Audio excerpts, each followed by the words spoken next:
Welcome to Blasted Assassin episode 163. These are comic books from September 25th, 2019.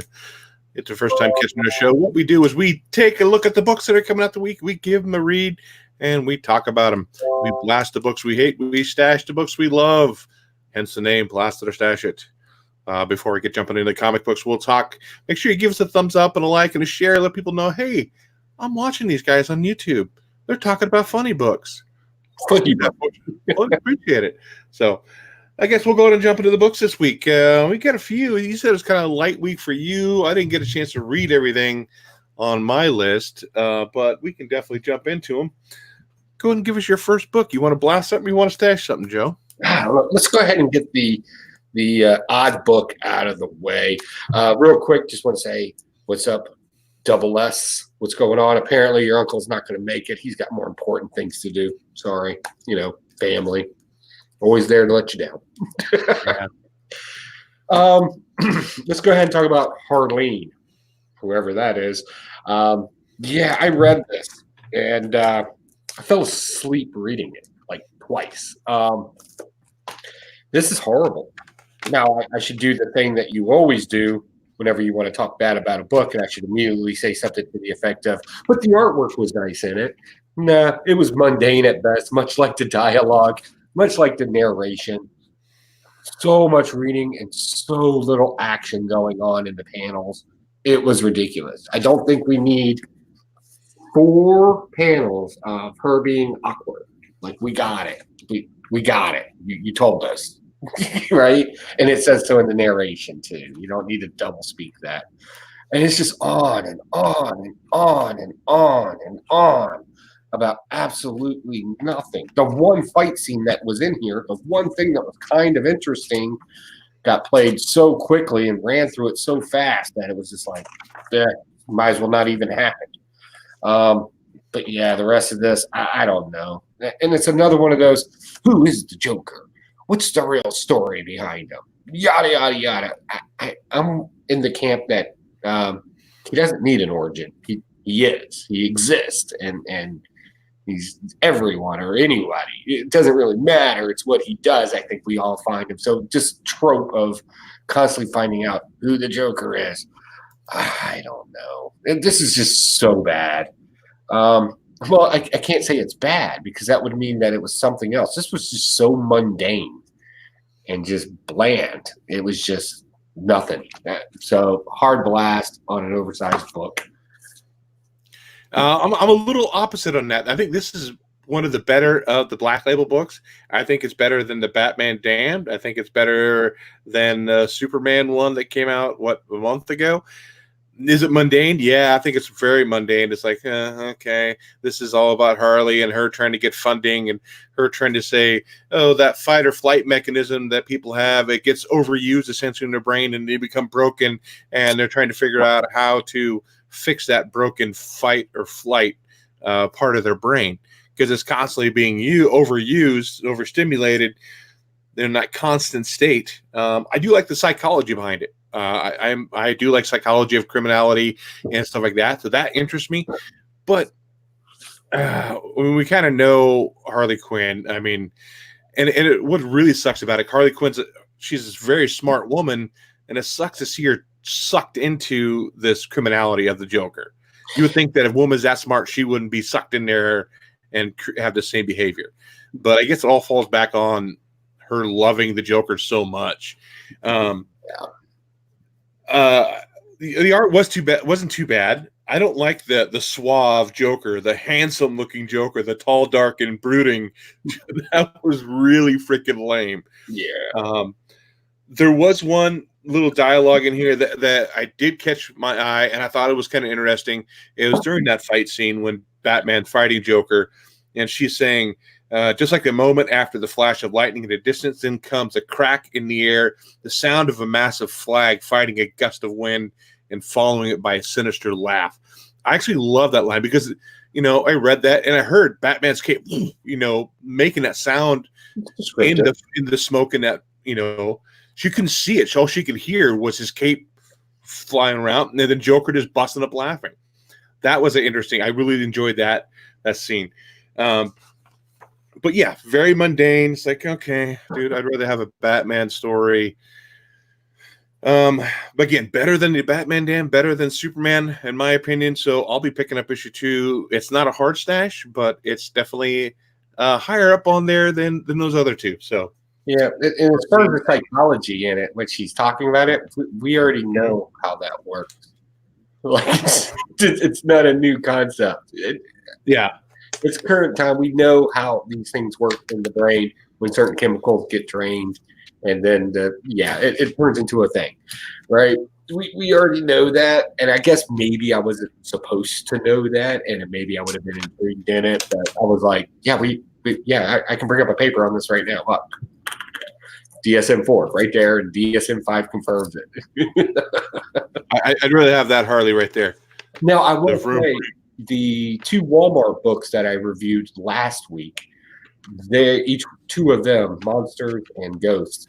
No, not Ghosts. Anyway, the 2 I just watched the video from them.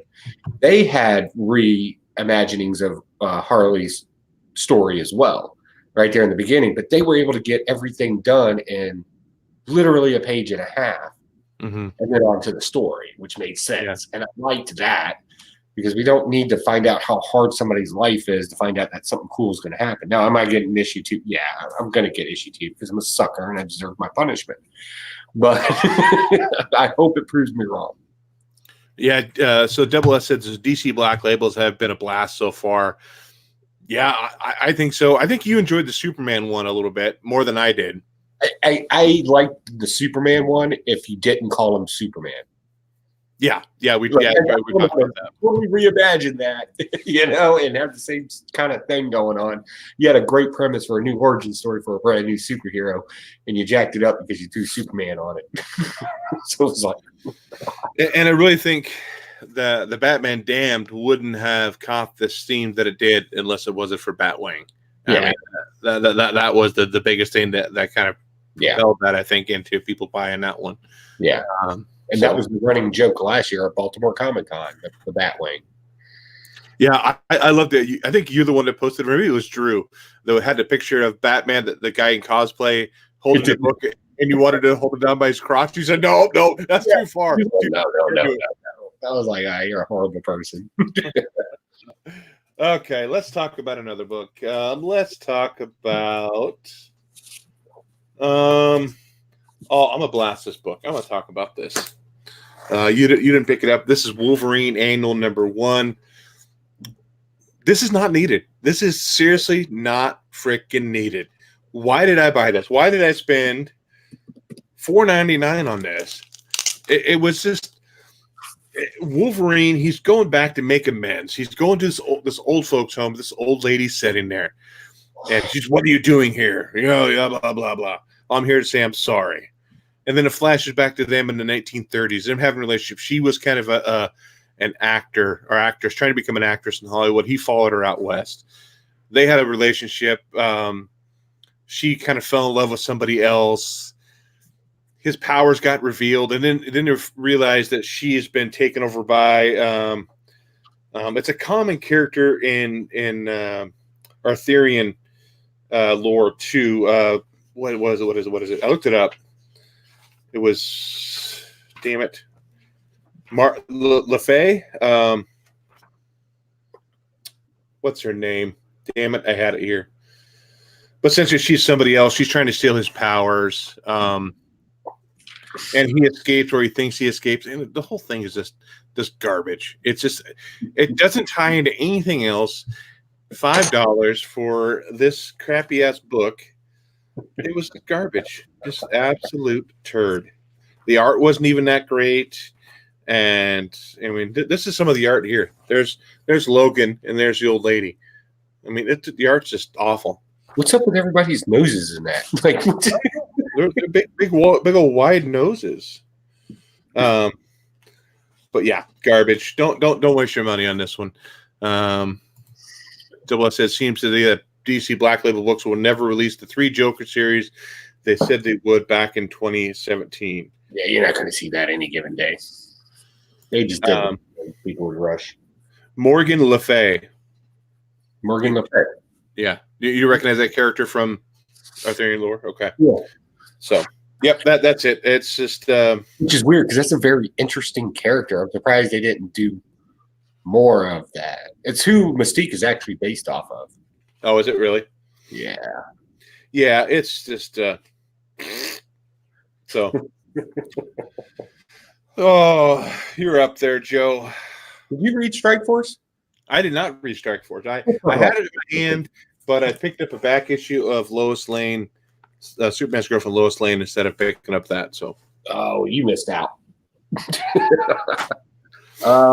So yeah, normally when you take a bunch of oddball characters that normally don't belong together in the Marvel universe and you cram them and you force them into a team, it normally comes off odd. Like characters don't act the way you're used to having them act, and then there's got to be some existential threat that makes them all bind together because they all hate each other really, and then they fight, and then they're drinking beers and stuff later, right? Whatever the case may be. This actually figured out how to perfect the formula of sticking a bunch of oddballs together. You make them the existential threat, and that was beautiful. So in this, we have some shapeshifters that are from some other. Okay, we'll just some other place. I'm gonna say make a little prediction. They're probably leftovers from the War of the Realms, right? Because they're all tied into that mythos. In this, we get Blade, a bunch of characters, random characters that we don't normally see together, all go steal some bacteria, virus, super virus stuff. And then our heroes, the Avengers, come there and find out that they have no memory of anything because these shapeshifters were actually acting like them, and their thing is they kind of hijack the body, bring it where it's at, change into them, do the crime, so somebody's left on the hook for the crime. Blackmailing them. I thought that was great. So now the Avengers has got to wrap up a bunch of their cohorts. So in this, we got Winter Soldier, Spider-Woman, Magnus. Oh, what's the young African-American girl's name? I can't remember right now. Oh, Rambeau. Monica Rambeau. Yeah, Monica Rambeau. And then we got Chica, Thor's sister, up there too. So just a bunch of oddball characters. Well, Blade has seen this kind of thing happen before. We actually get a beautiful picture of Blade back in the 60s with an afro and everything, chopping his body in half. He kind of knows what's going on, but he doesn't understand it. Thor's sister's like, well, okay, I know what you're talking about. There's these things called blank. They go to where these things are hanging out at. And of course, we get the son of Satan. He shows up, and he's actually on the shapeshifter's side. We don't know why. They didn't really explain that to us just yet. He ends up dying, and he gets sent to hell. While he's there, Sister calls and says, yeah, why is my brother here in hell? Which was kind of funny. This shouldn't have worked. I should have read this, and I should have been like, oh, yeah, good job. You're not really convincing me. We got a bunch of overpowered superheroes all hanging out. If I had one criticism of it, every other line from Spider-Woman in this is, I got to get home to my kid. Yeah, we know you're a mom. You said in one panel, we don't need to hear it 5 more times and constantly remind her of it. Just leave. I don't know what was making her stay there. But whatever. So yeah, our heroes, Blade, Angela, Spectrum, Winter Soldier, Spider-Woman, Wicca, and then of course Hellstorm was in it. This was okay. This was not bad. It was not what I expected. It's a fun read, and it's action-packed. Once they get past the little mystery thing, they solve that pretty quickly, and then they jump right into battle. This was good. I'll read some more of this. Definitely a stash. How is it comparable to Savage Adventures? Oh, it doesn't matter. You can't touch it. Nowhere near Savage Adventures. No. I wouldn't go that far. I figured maybe that's what it'd be kind of a comparison to. Yeah, it's not. They didn't go that route with it. They're going with the more, let's find a way we all can work together and be friends. And it sounds cheesy, but I don't know. The dialogue in this just really worked for me. The narration didn't overkill the story. They didn't make the villains overcomplicated. They made their means and their why they're doing all this very simple. So all that was really good. All in all, it was just an easy read. I think is why I really liked it. And the pacing in it keeps up with the action and everything in it. Caffeinated Comic Books asked, "Where's the rest of the crew?" And I said, "Drew's sick and Mike is MIA." But of course, Caffeinated is simply less fun if I can't make fun of Drew's terrible taste. We all do. We all do. Yeah, I can't go back and forth too much on X-Men this week.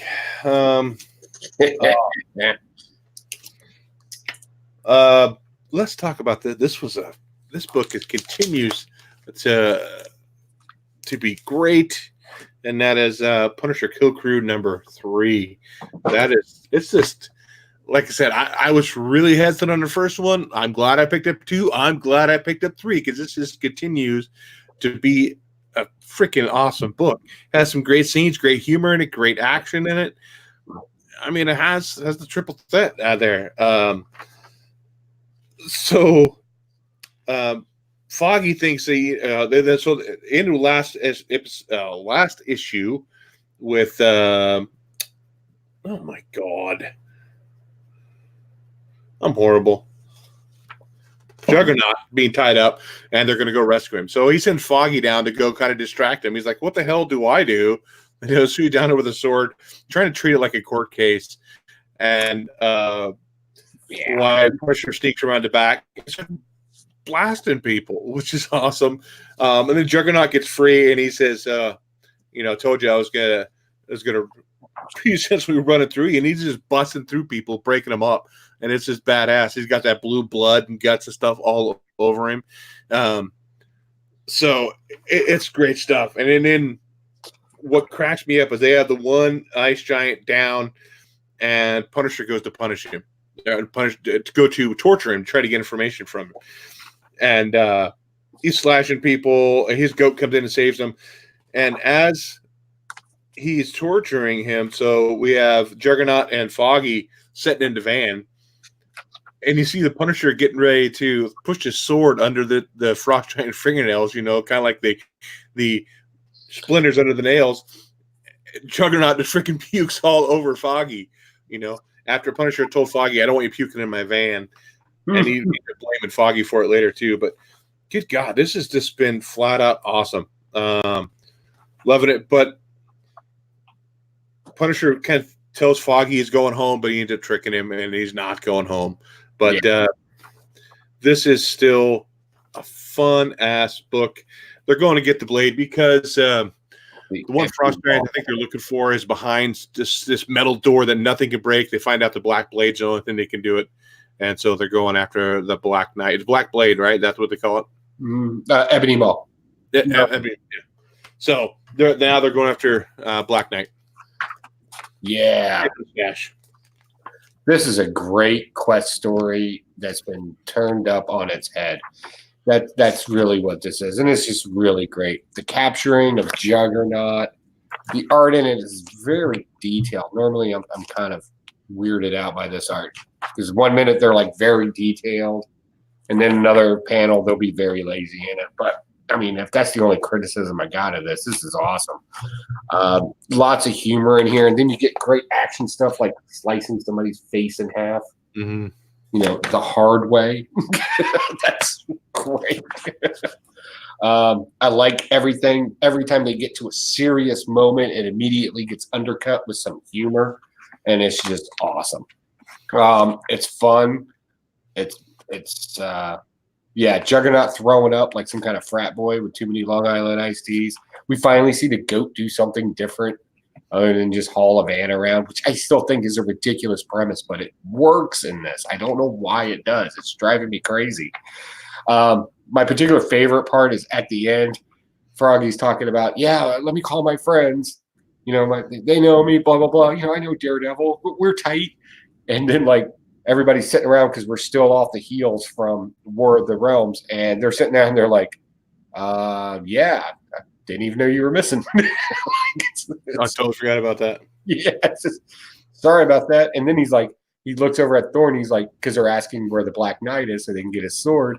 And he's like, how would I know where like he's making fun of Froggy. He's like, how would I know where the Black Knight is? That's ridiculous.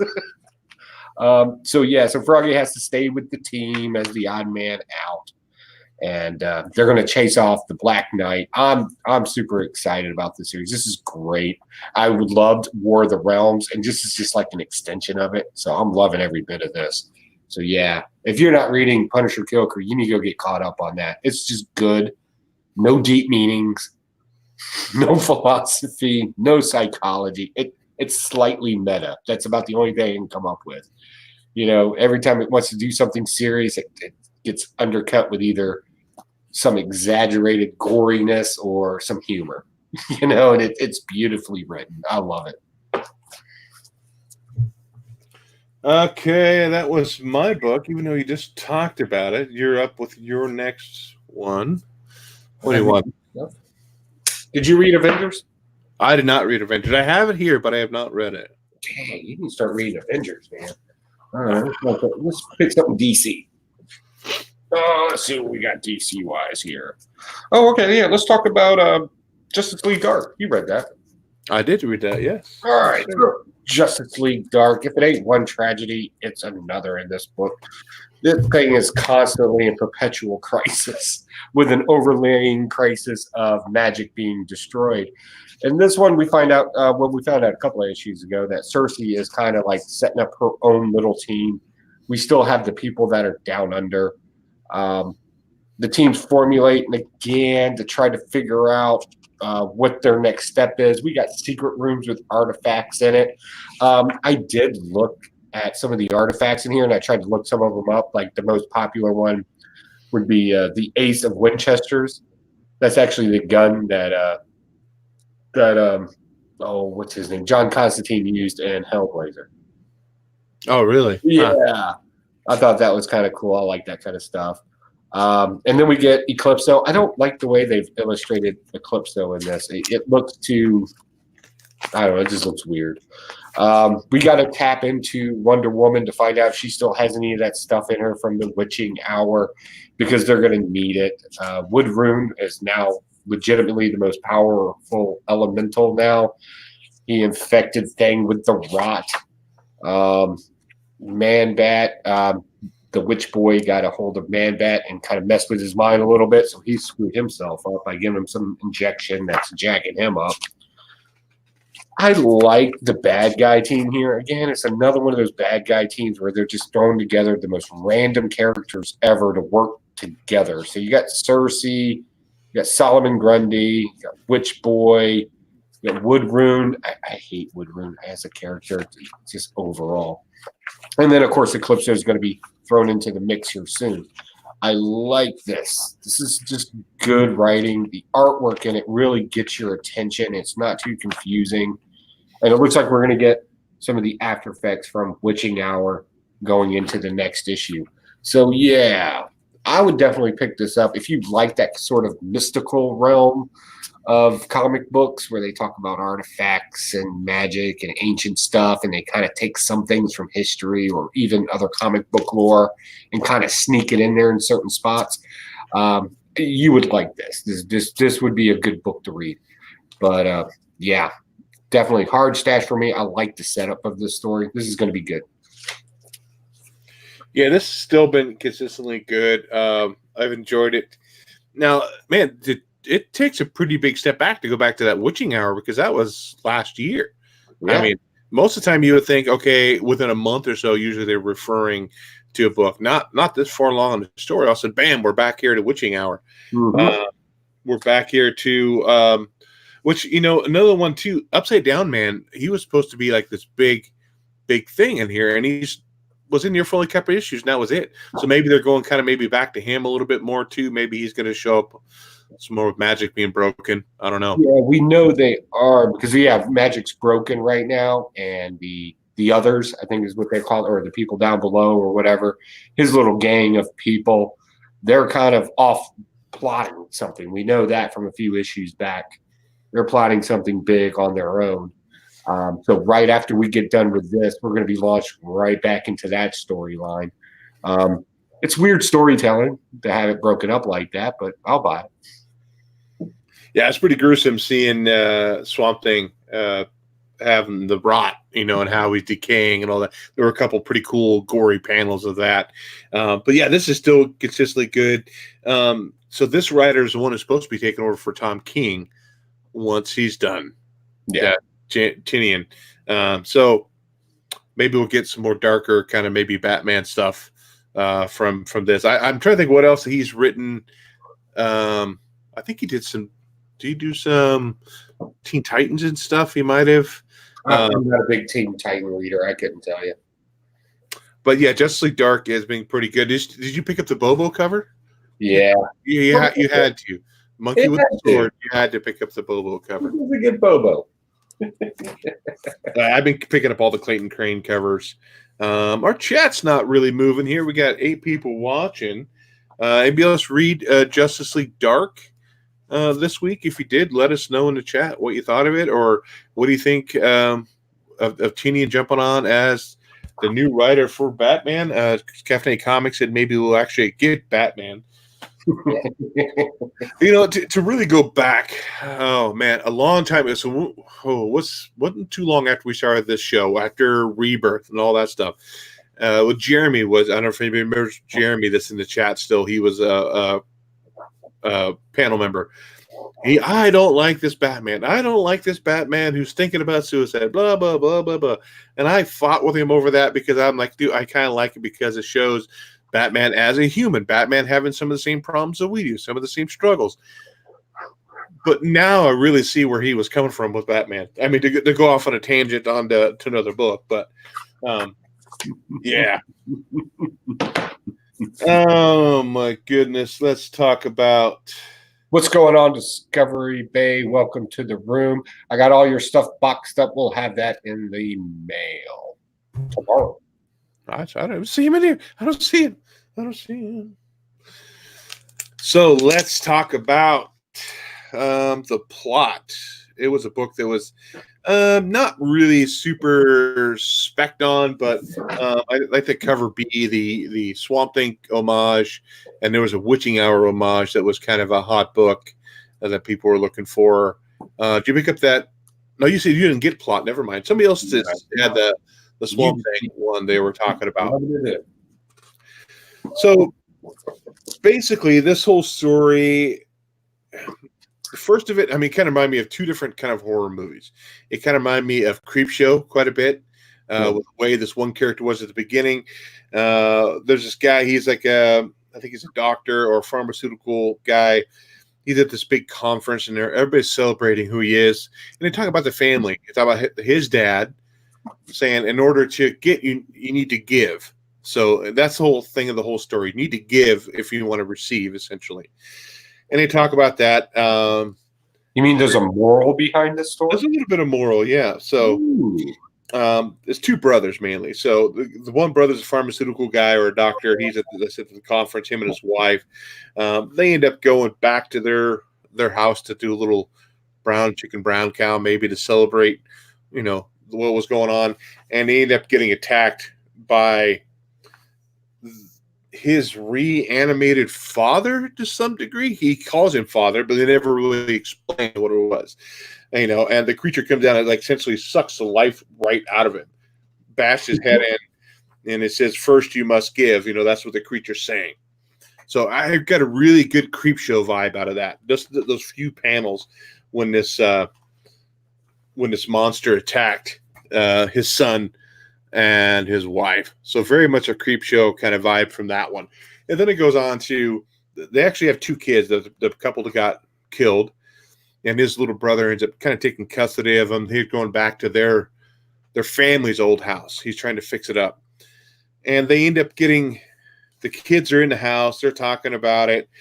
The son of the murdered guy doesn't really talks to the dog, doesn't talk to his sister very much, or talks in a weird language. But they're going through the house, the one girl, and gets sucked through the floor, gets pulled through the floor by something grabbing and bringing her down. The one boy is kind of out exploring the grounds of the property. He gets sucked down in the swamp and disappears. And then it shows this scene here where he's kind of underneath the swamp down there. and it brought like a big house kind of vibe to me. If you ever seen the first movie House with William Cat, and his son gets sucked into the house, he's trying to find his son. That kind of brought that in there with me. Interesting. I think I'd probably pick up issue 2 just to kind of see where it is, because I loved House. I love Creepshow. I want to know if they could be able to continue that kind of vibe through this book. But definitely good stuff. It's a stash for me, the plot. It's awesome. Hold on, I'm doing more important things right now. You got to give me You're I'm such a shy guy. You know, I need a little libation to get me going. I missed a phone call. Who called me? So let's talk about Superman Action Comics. This is the first meeting of Naomi and Superman. They finally meet. She's had this kind of fantasization about fantasy. That's not even a word. This kind of fantasy about always meeting Superman. Way back in her own series when it first started, she knew she was different in some way. And then come to find out, yeah, she's an alien. And she has adopted parents here on Earth. So now they got something to talk about. Well, in her series, she defeated a villain by total luck, which I thought was just great. And it took forever to get to that because it was a little drawn out. But they did it. Zambuda, I believe, is the bad guy's name. She defeats him, freaks out, and this picks up right where she got finished beating him. She flies to Metropolis, but I love the way they did it. She's so new at superheroing. She's not very good at flying. Like the pictures, the way they showed her kind of like going off course and everything. Remember The Greatest American Hero? I was just in my head, believe it or not. Yeah. That's what it was like, right? So Superman meets up with her. And of course, Superman never rushes to any judgment. So you didn't get that two good guys fighting each other thinking one of them's a bad guy. You didn't get that, which was good because that's just a horrible trope. Just to get two people to meet each other. So Superman's like, all right, cool. All right, you got all this stuff going on with you. And I can see, because I have special vision, that there is something different about you. Let's take you over to the Hall of Justice and find out what's going on. Get a little medical screening here, and you can tell me more about this bad guy. So they do that. For some reason, the Wonder Twins show up. Thunderlust shows up. Like they're there. I don't know why. They have like 3 lines, and then they go away. So that was good, too. Go away after 3 lines? Yeah. I didn't want a whole lot of coming out of their mouth. So Batman shows up, and Batman's like, you know, what's going on with you, blah, blah, blah. He's asking her all these questions, getting her to react by certain measures to see what happens, basically being Batman. And he sees there's something about her, too, but he likes her. You know, he's always had a soft spot for young people. So right then and there, while they're doing their test and everything, Superman's got to book out for a few minutes because if you remember in the last issue, Thorn or Rose or whatever the mentally disturbed lady's name is, depending on her personality, is in conflict with the Red Cloud, who has been amped up because Lex Luthor gave her some drugs or something. We'll just say that. They're about to fight at it. Next thing you know, Superman and the Red Cloud are going at it. And Red Cloud's beating them, which I liked. That was okay. I don't like the way they write the Red Cloud. Her dialogue always seems, I don't know, forced. Like it just doesn't seem like something somebody would say. So Naomi's in the Hall of Justice now getting checked out by Batman. Of course, there'll be a contingency made for her as the newest superhero. Red Cloud is now objectively stronger than Superman to some degree. So, yeah, Action Comics is actually picking this up and they're doing it right. My biggest fear was, okay, they did the thing with Naomi in her own series, and it was very long and drawn out, and it was just kind of a tearjerker, but there were some good moments in it. And my biggest fear was that they were going to translate her right into Action Comics, and all of a sudden, she was just going to be perfect in every way, shape, or form. And I hate it when they do that. Like, it's the only reason why she beat the big bad in the last issue was by straight luck. But I like this because now the superheroes are like, okay, let's teach you how to superhero. and they're talking to her, and they're going to nurture that relationship. So I think Naomi's got some legs on it. I think this is the character that people can actually relate to. Maybe not me, but I'm sure a lot of new readers can relate to this character. I like it. So this is a good stash. Is Bendis writing Action Comics, or is he just read Superman? I haven't read an Action Comics since. No, Bendis wrote this one. Okay. Yeah, Caffeinated Comics said it sounds like a Bendis book. Yeah, it's a Bendis book. It's different. But again, this whole, I don't really know what I'm doing, but I'm flying. It was just great. Okay. Let's talk about Batman Superman with the Shazam who laughs. So they touched a little bit on this on the movie. I haven't read a whole lot of Shazam, just a few here and there. I know it's Billy Batson. I know he says the word Shazam. I know he turns into a superhero or turned back into Billy Batson. I got that. But what a great tool that is. And he shows it here, In the movie, they did a little bit too. Where he got away, he said Shazam, turned and he disappeared. But he did that here. Here's Superman's getting ready to kick his ass. And he says Shazam, and he turns into Billy Batson, and he's like, please, Superman, don't, essentially like, trying to play this innocent little boy. And, it kind of caters to Superman's, like I said, Superman's soft side a little bit. Mm-hmm. He's like, wait a minute, dude, you're just a kid, you're confused, you don't know what's going on, you're controlled by this. And then he says, fooled you, Shazam. I'm assuming he says, bitch, Shazam, bitch. Now, if that's not a t-shirt, I don't know what it is.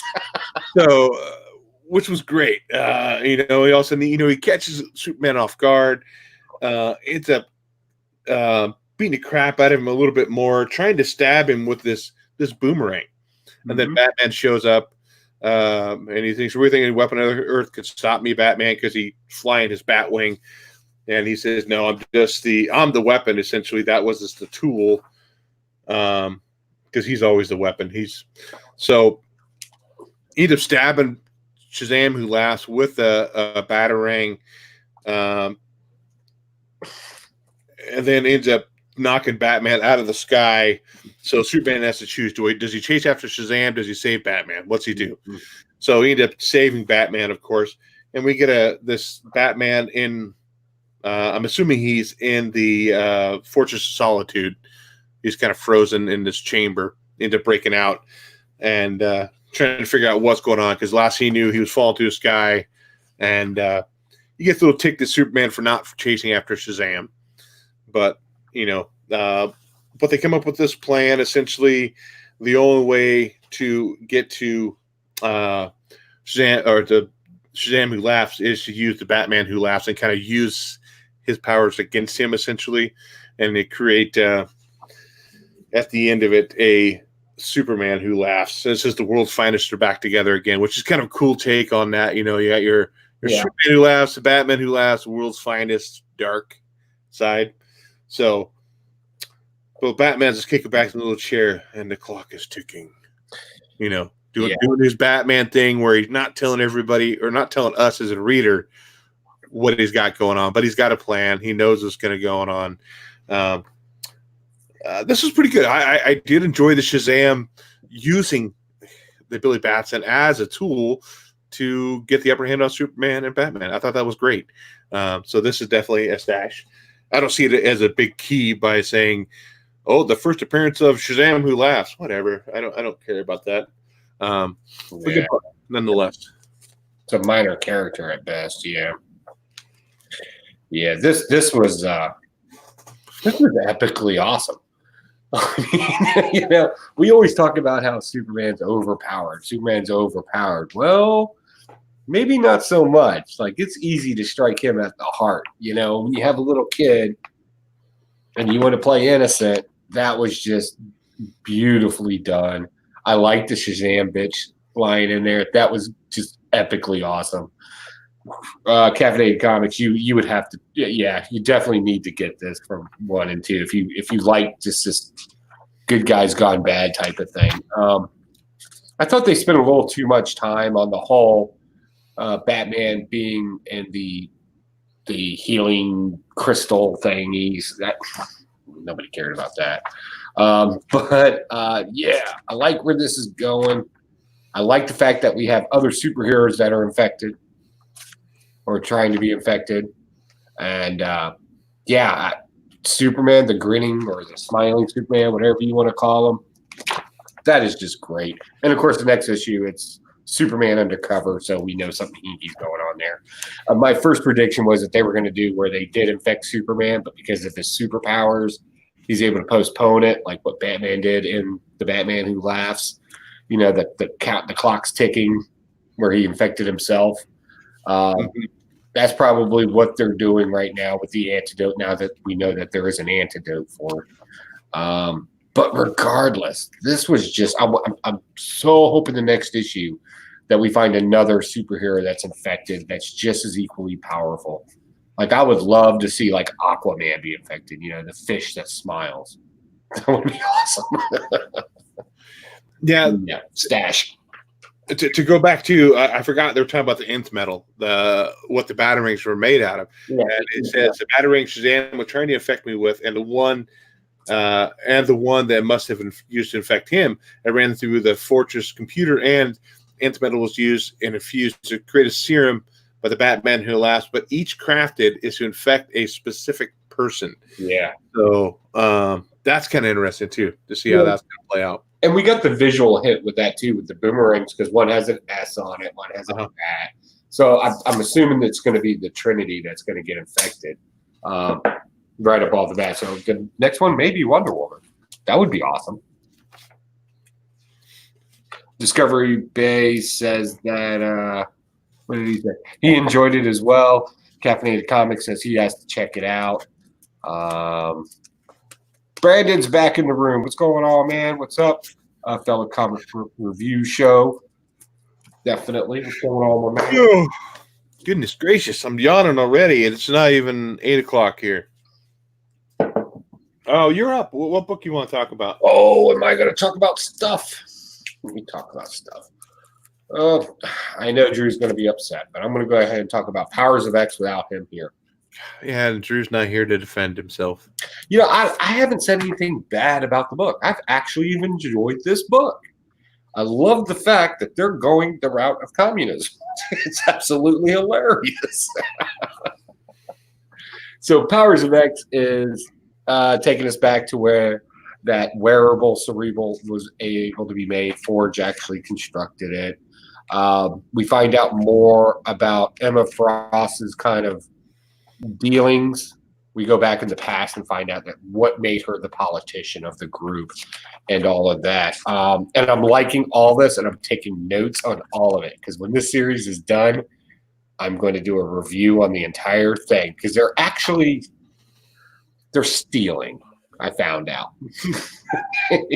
There's two major papers that were written in the early, I don't know. I have to go back and look at the dates. So just believe me for now and disagree with me later. There's two major papers that we kind of focus on when we talk about how some societies are created, right? And they're two argumentative papers, meaning they're rebuttals to each other. One deals with how do you create a society, is done by power and control. Well, so what are the elements of power of control? Well, there's 6 for control and there's 4 for power. That means 10. You see where we're going with this? Mm-hmm. So if we look over at the House of X and we look at things that develop a society, guess how many things there are that develop a society? I'm assuming 10. Right? Because you got to have culture and then the actual basis of society. Again, another 6 and 4 ratio, creating 10.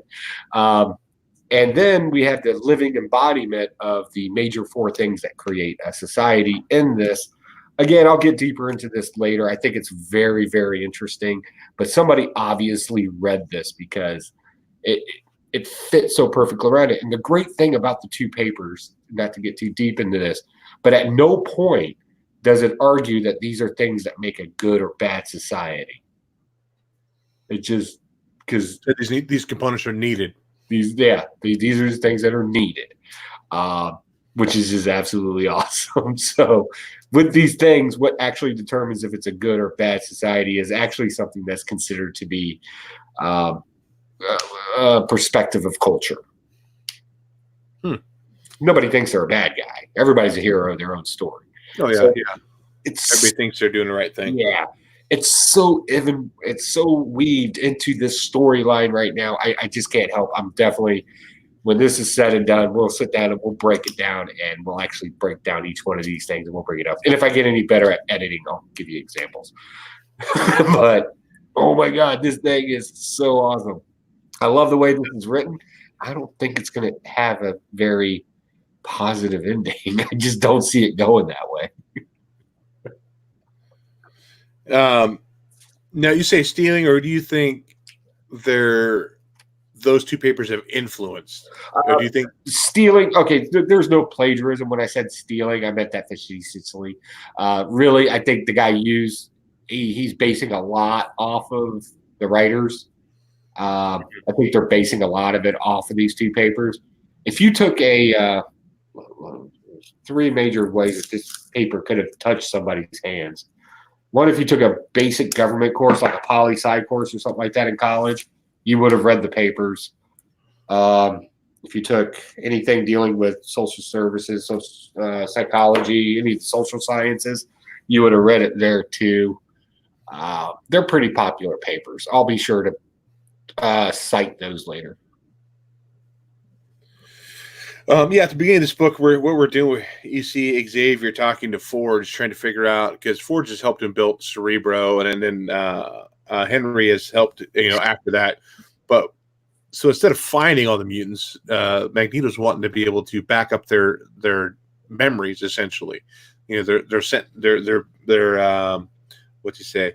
Look at a mutant planet to also copy that mutant's mind to backup of a sentient being. So still going back to that, being able to essentially resurrect every mutant kind of thing. But yeah, this has a lot to do with building and almost like a Senate or whatever. They're building the council. Yeah. And they're filling those seats on that council and trying to figure out who's fit. But Emma Frost said that she doesn't need one seat; she needs three.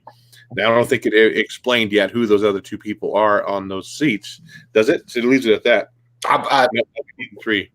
And again, I can't help but point this out. Does that sound like any type of society that anybody would really want to live in? If I meet a bunch of guys that sat around and said, you know what, I think we all just need to be in charge.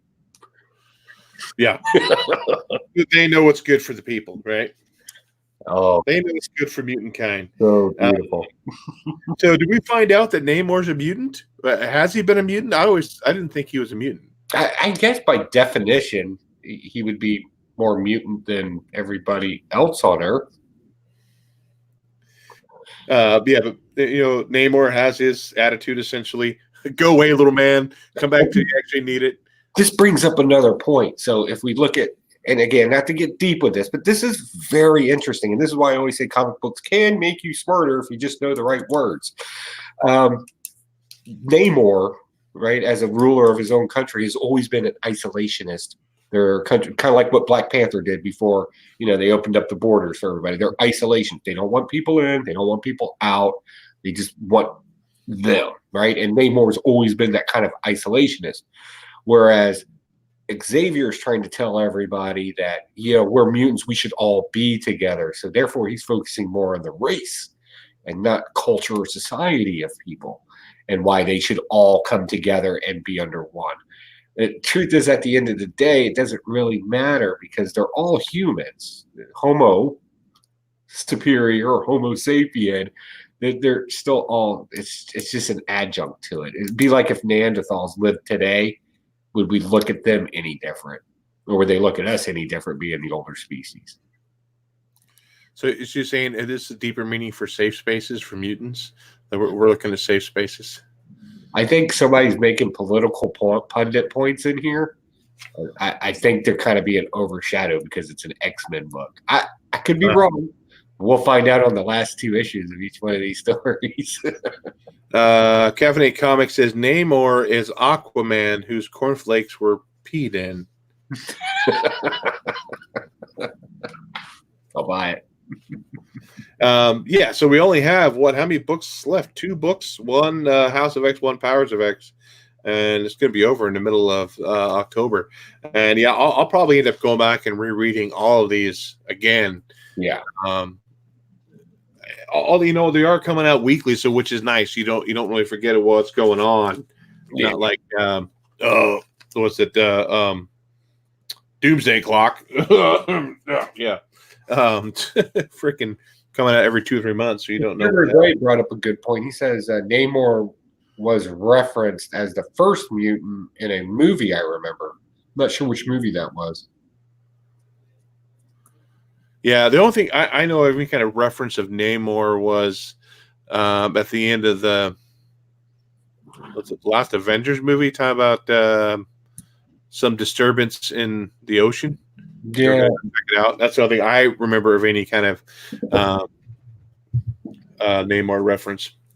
Yeah. Okay, let's talk about the White Trees #2. I end up picking this up. They were quizzing children. Oh, I don't remember that. I have to go back. What movie is that from? Yeah, that would be interesting. So this is only a 2-part miniseries. So this is it. They're done. The last book, I was talking to my wife about it because I said, "Oh my God, here's #2." I said the first one, freaking turn the page, Demon Wang everywhere, full panels, no warning. Wham! On the page, there it was. Yeah, this didn't have any Wang in it, none at all. None of that whole relationship stuff. So that's all gone out of here. But the book makes no freaking sense to me at all. So we find out that the king that sent him out to investigate, say, hey, your kids were kidnapped, actually sent his men to kidnap the king to kind of start this fake war again. And so the main character, who's a pacifist, that guy didn't want to kill, and he's still this way throughout the book. He's deflecting, he's not fighting. He's okay, X-Men First Class. Okay. set up. And so, they said he's still deflecting, he's not fighting, he's not killing people. And then he finds out the truth when they go to actually find their son. They found one of the king's men that captured, and he kind of revealed everything and what the king had done, this whole plan. Huh. Which pisses the dude off. The dude with the beard, the pacifist guy. Yeah. And he goes absolutely ape shit. This is kind of cool panels where his sword hair, it's all like laced in, right? Saying essentially he would never pull his sword in anger again. He breaks that seal essentially and goes ape shit. Nice. I mean, he beheads the king. He's wiping out all of his guards. And toward the end, the big dog cat looking dude, rescued his son and say, hey, where's my dad? You don't want to go where your dad is. He's in a place nobody can save him from. Essentially, he's gone in berserker mode. Very 300 moment here when he's surrounded by archers and he says, what are you waiting for? And they unleash a hail of arrows on him. And, he's laying there bloodied, full of arrows, dying. And then the next page, he says, at the bottom of that page, it says, Dad? ? And he wakes up. He's sitting on his front porch. And he says, his son saying, hey, I'm headed here. He said, I knew you were. And his son said, I love you, Dad. And that's how the book ends. Did he die? Did he not die? Was this all a dream? It does not explain anything. It was a holodeck. So I don't understand what's going on and I mean, this was definitely better than the first one, I thought, because it had a lot more action. He went berserker and showing how badass he actually was at one time. Gotcha. They got you, man. They got you. So don't bother picking them up. This will be my next auction, which somebody won't bid on. So start off with 25 cents. Just take it. I'll pay you. Yeah. Yeah, garbage. Chip Zdarsky is okay on some things, I think, but not on that. I don't like it. What else did you read, Joe? You want to do a lightning round, or what do you want to We're do? almost there. Do you want to go over what are the books? I want you to do. Why don't we talk Batman White Knight before we head out of here? Yeah, because that's where everybody showed up. No, I'm joking. Let's talk about Batman White Knight. Oh, so I guess the question is do we blast it or do we stash it? Well, you have to stash it because you're already read this far. Right? We're already on book 3, right? More mysteries about the Wayne, the Wayne Manor of how things started. Maybe old Edmund wasn't as noble as his parents or family thought that he was. Bruce Wayne's Batcave explodes. Everybody knows that Bruce Wayne is Batman now because they had to save him. Whatever. Harley Quinn is still pregnant. I don't know why. Jack Napier is our Joker, and he's actually good in this. I like it. I really like this. I like the mystery behind it. I like this whole play off of our father's sins type of thing, talking about your family's past and where does that put you today. And maybe people just weren't as noble as they were, that we like to romanticize that they were back then. I like that. That was cool. And then the big shocker. Can I spoil it? You want me to spoil it or you want to spoil Spoil the hell out of it. This is a review show. I will spoil it right now. As is our drops old Gordon. Not only drops him, sticks a flaming sword through his chest and throws him in an alley where he can die, just in the gutters. It's horrible. And then we get a bunch of art. I like this. I know it's not everybody's cup of tea. It is mine.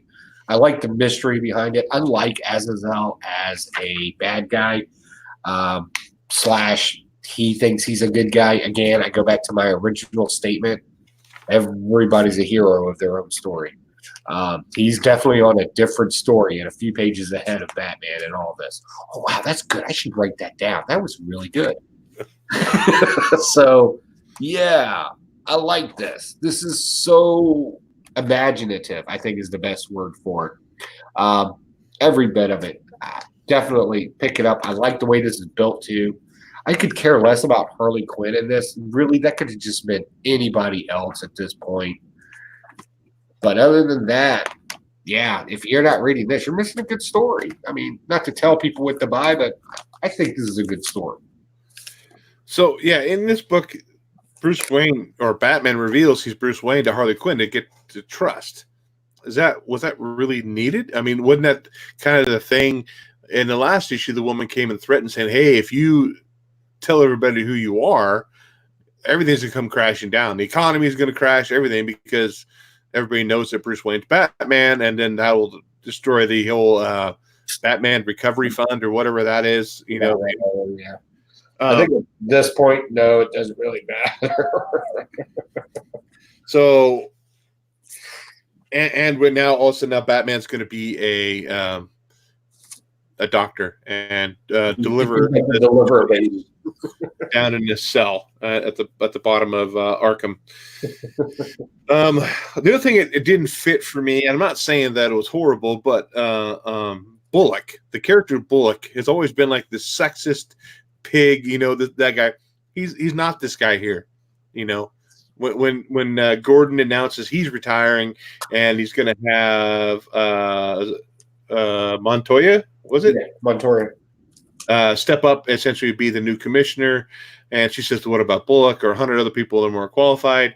And Bullock's like, title ain't for me, and you know it. Besides, by the time we had a lady at the helm, which, I mean, I'm not saying that I don't have a problem with the woman being a commissioner. It just doesn't fit Bullock's personality, who's been betrayed throughout. Well, he also said a few other things too, but he was busting her balls.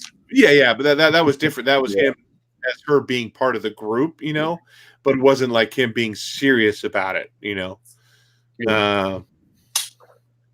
Okay. Oh my guy. You want to try that name, Joe? I'll butcher it. Which one? Where are we at? One that we popped up on the screen right now. Okay. Yu-Gi-Oh! Pops. Okay. Harley Quinn seems kind of thrown into some panels for no reason. Yeah. I can see that too. She's definitely storylines for no reason. like her own. Yeah.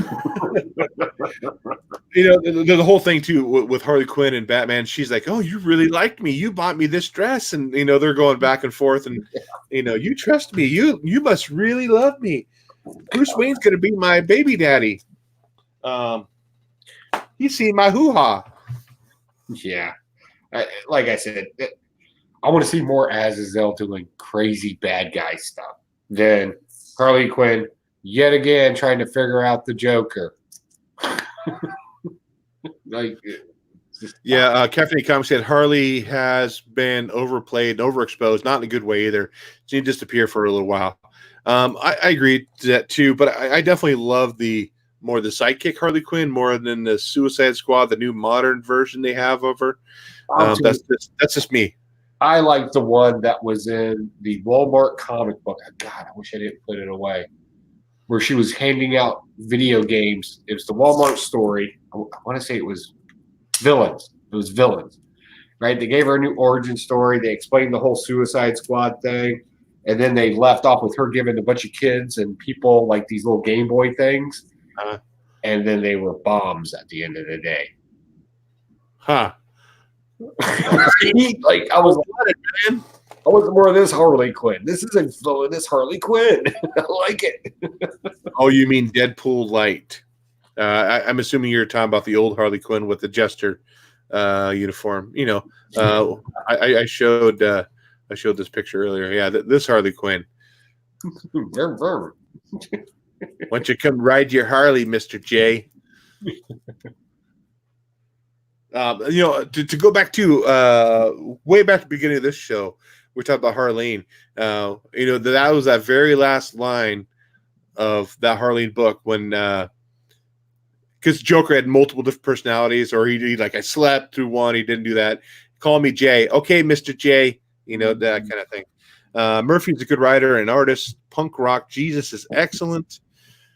And his work on Tokyo Ghost was wonderful. I have not read either one of those. I've read Punk Rock Jesus. I would agree with you there. He's right there. By the way, Gore Vandal, I'm telling you right now, if you have a YouTube show, you need to invite Gore Vandal over there because he will do a complete review in the comments for you. And he actually put some pretty interesting stuff in there. I like some of the things he says. Like when I comment back to him, because I always try to comment back to people, I'm like, I got like 4 or 5 sentences, and he's written like a dissertation, and I'm like, man, I feel like I'm cheating this guy.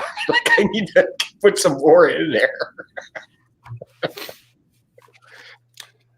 Okay, we're an hour in, so it's time for lightning round. You want to go, Joe? Of course. Go. Have at it, man. I like going first. All right, let's start off with DC. Got Detective Comics. I picked up issue 10-12 on this one. Very long story. Doesn't make any sense. We got, Dr. Freeze is back he kidnaps a bunch of women that look like his wife to test a serum that Lex Luthor gave him. And nobody cared. Like, seriously, I think we've played that whole Dr. Freeze thing with his wife being frozen. And, I would expect from a doctor to make it a little bit more important than just looks. Maybe the same blood type, like something. But no, all the women just look like his wife. So I would. Did you know, real quick, they're doing a tie-in book to Batman White Knight. There's a Mr. Freeze book coming out. Jesus Christ. Just all right. Picked up Shazam number 7. I've been reading the current Shazam run because they have Talkie Tiger in it, and I have the very first appearance of Talkie Tiger in in Wiz Comics. So I've been picking this up and reading it. It's just stupid fun. There's nothing. Well, there's some deepness in it. Billy Batten finally breaks free from the shackles of having to lie by telling his foster parents that he's Shazam, and he Shazam's right in front of them. Foster dad kind of nerds out a little bit. It seemed very generic. Everybody's still split up in the different realms. It's kind of a mess to read. So I'm reading them, and then I'm going to try it again when I have them all, and we'll try that again. It's starting to get a little too complicated, trying to keep track of everything going on and all the different storylines in this. Is it Jeff Johns on that? Who's the writer on that? I don't know. I try to avoid that. Yeah, Jeff Johns. Okay. I purposely don't look at the writers of books because I don't want it to influence it. In case King does write something good, I'm not influenced. It's horrible Batman run.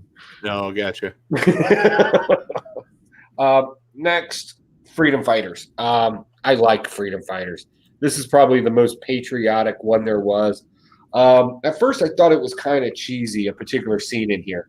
And then somebody had left a comment for me on the video, my video for it. And now I kind of agree with it. So Black Condor swings in. He's going to liberate all the people that are being suppressed in this factory. Of course, they're all African-American, which is kind of important because Nazis taking over this particular world right now, and they got them all.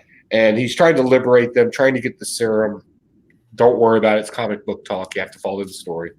But then, to kind of stop him, and the Nazis show up with tanks and machine guns, they all start saying the Pledge of Allegiance. And at first, I was like, oh, wow, that's something you really don't see a whole lot in comic books these days. That was really cool. And then I got to thinking about it, and I was like, are we using this as a trope? Is it kind of cheesy? I'm not really sure. And then somebody cleaned it up for me and kind of made a little bit more sense to it. So that's the comic book community, even affecting us behind the scenes. So that was pretty cool. Next, Avengers. Yeah, number 24. We're racing through hell. It's Johnny Blaze, the king of hell, and Reyes challenging him. Motorcycle against a car. We find out some things about Reyes. If you're not up with that particular Ghost Rider yet, we find out a lot about him. And then we find out quite a bit about all the other Hell Riders throughout history in this. And we kind of see what they look like, and you can kind of see what country they're from.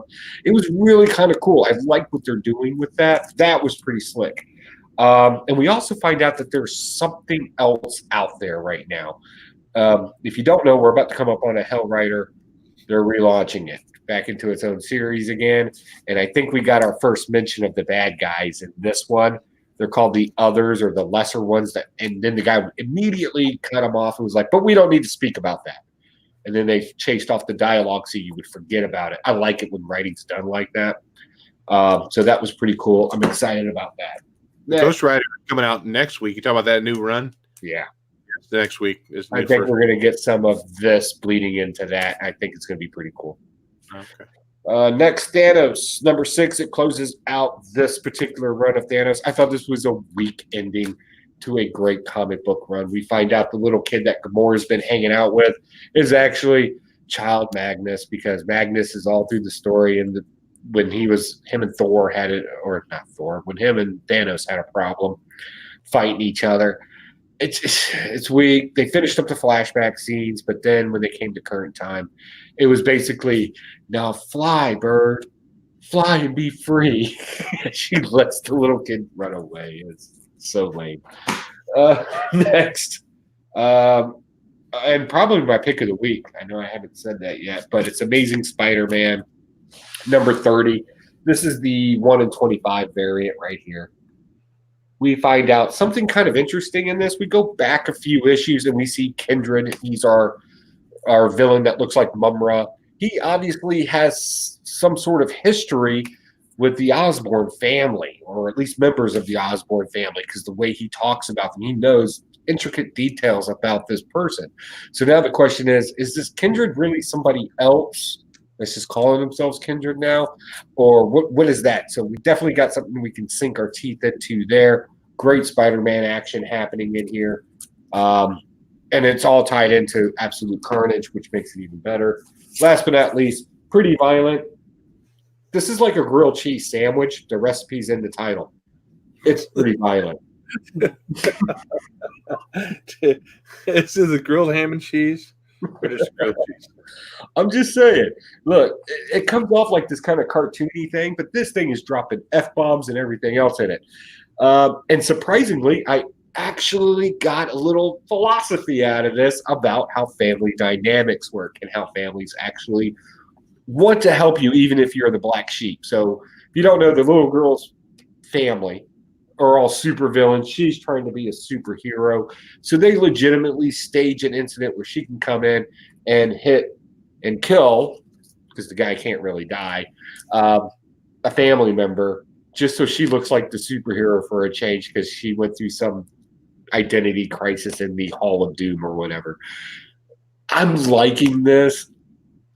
Is it a little over the top with the language and the violence in it? Yes, but that is the point of it, because it really drives in all this other stuff. So I like this. If for nothing else, it's absolute silliness. Before you start, let's run down the chat real quick. We got Caffeinated Comics. He said words that we already read. Brandon, if Sheen Murphy is doing the Mr. Freeze one shot, I bet money the comic will be good. I'll buy that too. Yeah, if he's doing it. He also said ASM has been boring up to absolute cottage. You're absolutely right. But again, we've been hearing about Kindred since issue 1. So Yep. I want more about that. And Gore, he also said Murphy drew several issues on Lovecraftian, Hellblazer. We talked about Hellblazer earlier. I don't know why I'm having trouble. I think I drank too much. City of Demons. Thanks, Joe, for the compliment. Not a brown brother. But you are a very good reviewer, recommending good books like Freedom Fighters. Thank you. Yeah, everybody, go get yourself some Freedom Fighters. Yes, they're going to hit the dollar man, right? They're not going to make millions of dollars. But it's just good reading. It's legitimately good reading. So definitely check it out. So I don't know if I think I talked about it before. Rogue City Comics, the store I go to, they have the Freedom Fighters Volume 1, the complete set minus one book for $29. What missing from it? I forgot the issue. It's not a big key issue either. If you know the issue, let me know. I got Freedom Fighter runs. And the first issue is signed by the inker Mike Royer. Ooh, nice. Too. Mike Royer, actually, he lives here in the valley I live in, and they constantly have Mike Royer days, and he comes in and signs book. He's a great guy to talk to. He's in his 70s, I think. He's done work for Disney. He inked a lot of Stan Lee stuff, so he has some great. Jack Kirby stuff. So some great Jack Kirby stories, and he loves to talk about him. I mean, of course, who wouldn't? I mean, spending 60 years or so in the industry, you want to talk about what you've done and what you've accomplished, Yeah, I bet. Let's talk about this, though. Let's talk about, you talked about a grilled cheese sandwich, about, the names of the title, and that's Scratcher. And the names of the title. This book is scratched throughout the whole thing. It kind of had an interesting concept. Tattoos that people are getting are infecting them and making them act weird. I thought, wow, that's kind of a cool concept. I want to check it out. The book was a turd. It was a blast. The art in there is atrocious. Now, I'm not saying that I could draw better than that, but I just did not like it. It's a blast. I'm not picking up issue 2 on Scratcher. New Mutants, War Children. I was really looking forward to this because it's Chris Claremont and I can never pronounce his last name. Bill Skinowitz, something. You know what I'm talking about. He does this scratchy art for New Mutants. So they were teaming up again. Looking forward to this. Don't even bother. Too late. It's already coming. Why don't you ever tell me this stuff sooner? Hey, Joe, this was a great book. It's going to be worth $10 million. $10 million. So you're lucky you picked it up now. I do like to having that cool combo, that classic writer-artist combo back, but I don't think it brought anything new. It didn't really tell me a great story. It was blah. Damn. You may find some deeper in there, Joe, than I do. I don't know.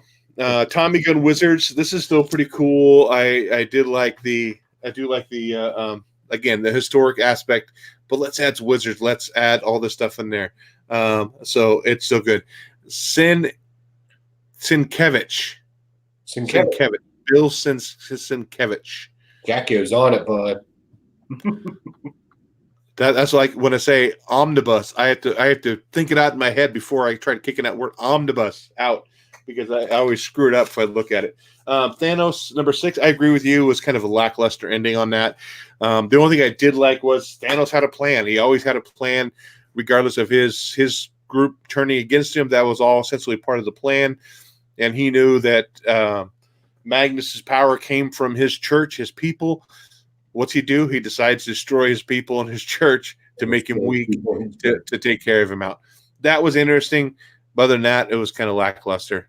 Go, leave. I'm supposed to kill you. Thanos is supposed to be watching me kill you. You need to leave now and live your life. I'm not going to be that person. Bad reception number 2. Didn't get a chance to read it. I usually try to pick up the first 2 issues to see what's like. This is only a miniseries. So I'll read that and give that a read. Detective Comics 1012. Didn't get a chance to read that. I did drop Captain America, but here's Captain America number 14.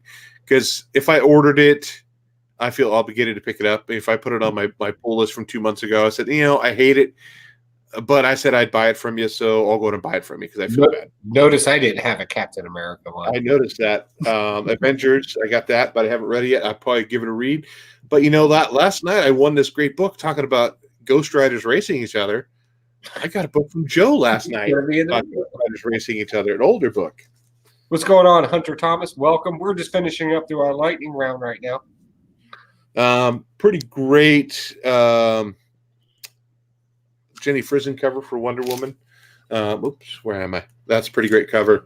And I finally got it after number 2's out, but I finally got it. I haven't given it a read yet, and that shows in number 1. I ordered it. It was supposed to come that week, and I never got it. So I finally got it. I'm going to give it a read. You're going to love that. That's just a great read. From the look of it, kind of reminds me of American Horror Story. They did one on a circus kind of thing, and that's what kind of reminds me of on the cover. Showtime show called Carnival. I haven't seen it. No. Okay, it kind of plays along those realms. I know that doesn't make any sense to you, but if anybody else in the room saw it, kind of plays off of that. That's why I think I liked it so much. So those are our books for the week. Holy crap, too many of them. Too many of them. Reviewed all the books. We'd be in here for 2 or 3 hours talking about all of them in detail. So we like to try to break it down to the first hour. We're reviewing the books. Last 15 minutes or so, we're going through lightning round other books we did read, whether we liked them or not. So that is our show. But before you get out of here, we still have 11 people watching. Go check out our Patreon. We have some pretty cool books we're giving away. I'm going to be announcing the winner for the book for September. Yeah, we're in September still. I'm trying to remember what month we're in. So the book winner for September will be announced in our next show. I still got to figure out what book that is, but definitely get it booked out to you guys. $1 a month gets you an entry into that contest. 2 get you 2 entries, 3 get you 3. We did have an auction last night. It was somewhat successful. I don't know if you want to call it, but we did sell some books. Got some great books to people for a good price. Definitely a good price. Great books to some great people at a very reasonable price. So we know they're going to good homes. We know they're going to people who are going to appreciate them. Can't believe this will be in October.